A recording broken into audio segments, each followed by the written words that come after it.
안녕하십니까 모든 형제 자매 여러분.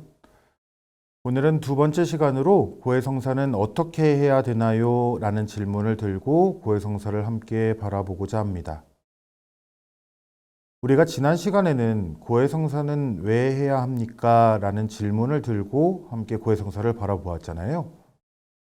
오늘 이 시간에는 고해성사는 어떻게 해야 되나요? 라는 질문에 대한 답을 지침서를 근거로 함께 이야기 나눠보고자 합니다. 지난 시간에도 말씀드렸듯이 고해성사의 어려움을 호소하시는 분들이 참 많습니다.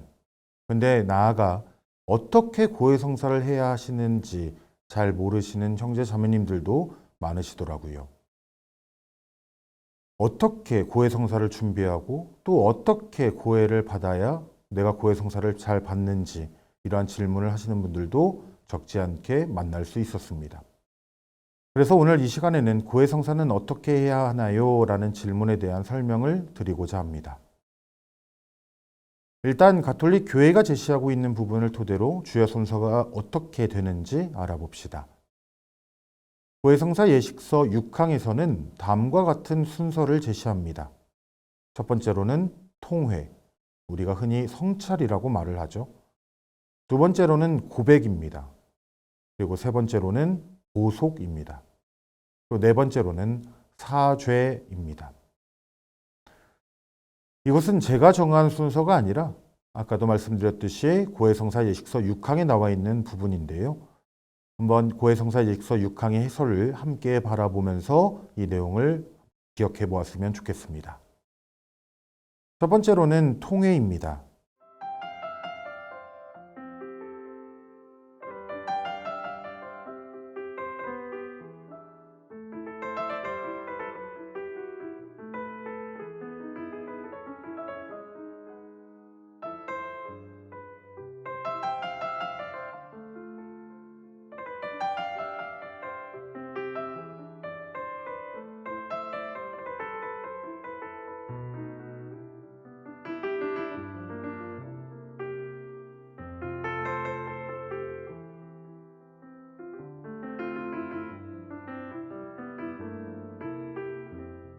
주님, 당신의 자애에 따라 당신의 선하심을 생각하시어 저를 기억해 주소서.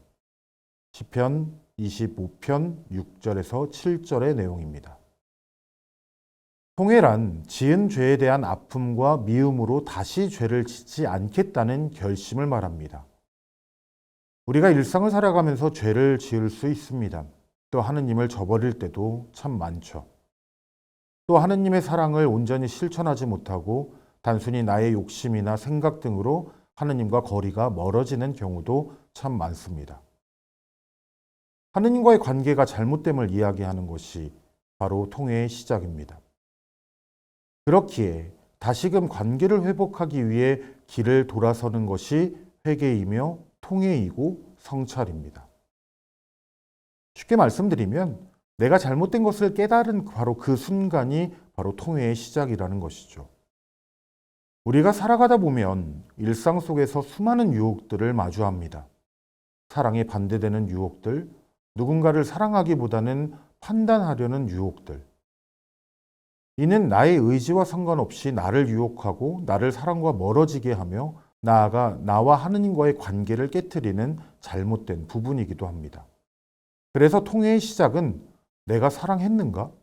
내가 사랑하지 못했는가? 내가 사랑으로 살아갔는가?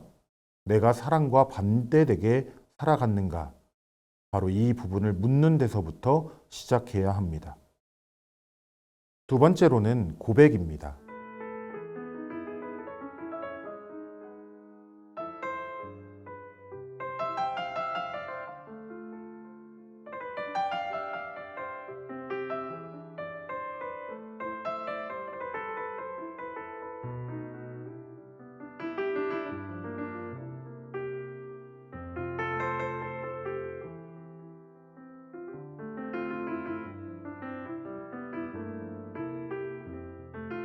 마음속으로만 믿고 있는 상태와 나의 입으로 믿음을 고백하는 것은 분명한 차이를 둡니다.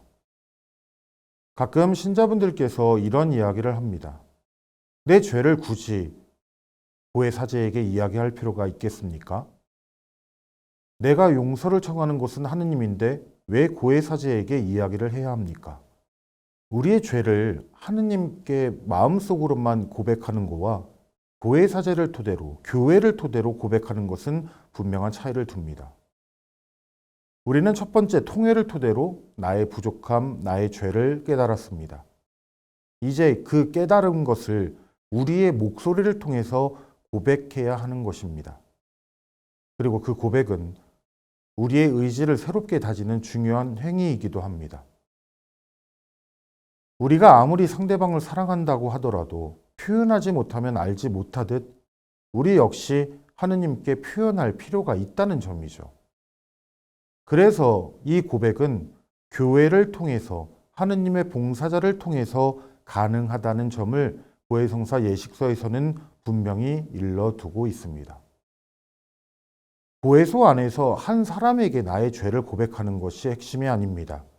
고해사제를 토대로 교회의 용서를 청하고 또 고해사제를 토대로 하느님께 용서를 구한다는 것이 중요한 요소라고 한다면 고해소 안에서 나의 목소리로 나의 부족함을 깨닫도록 나의 부족함을 고백하는 것은 매우 중요한 요소임을 우리가 잊지 않으셔야 합니다.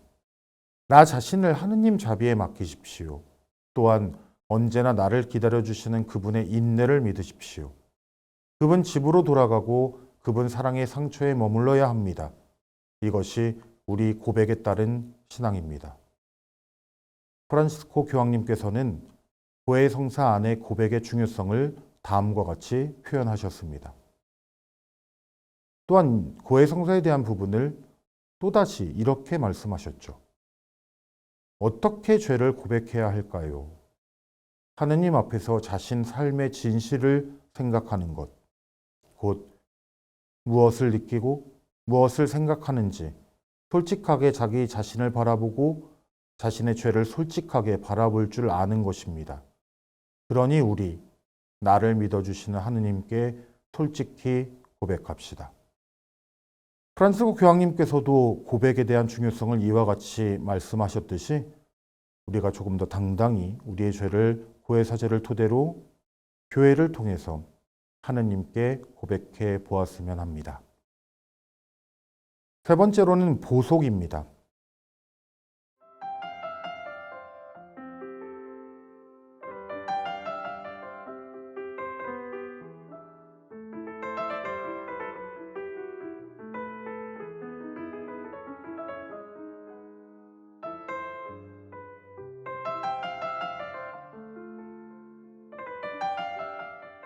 고해성사 안에서 죄를 고백하고 나서 우리는 보속을 받습니다. 고해성사 지침서에 의하면 보속은 약의 의미를 담고 있습니다. 우리의 그릇된 부분을 어떻게 바로잡고 또 어떻게 살아가야 할지 일러주는 방향성이기도 하고요. 또한 나의 다짐에 하느님의 의지를 더해주는 시간이 바로 보속의 시간입니다. 그래서 예식서 6항에서도 말하듯 보속의 핵심은 뒤에 있는 것을 잊어버리고 구원의 신비로 들어가 자신을 새롭게 하기 위한 선물임을 기억하며 기도해야 한다고 일러두고 있습니다. 보속을 하느냐 하지 않느냐라는 이 작은 차원보다 보속을 토대로 우리가 조금 더 영적으로 그리고 그 상처에 약을 발라주는 행위로 생각한다면 내가 성체 앞에 또는 성전에 앉아서 또는 골방에 앉아서 보속을 바치는 바로 그 행위는 나의 의지를 다지는 시간이라고 기억하신다면 매우 뜻깊은 시간이 될 것입니다. 네 번째로 사죄입니다.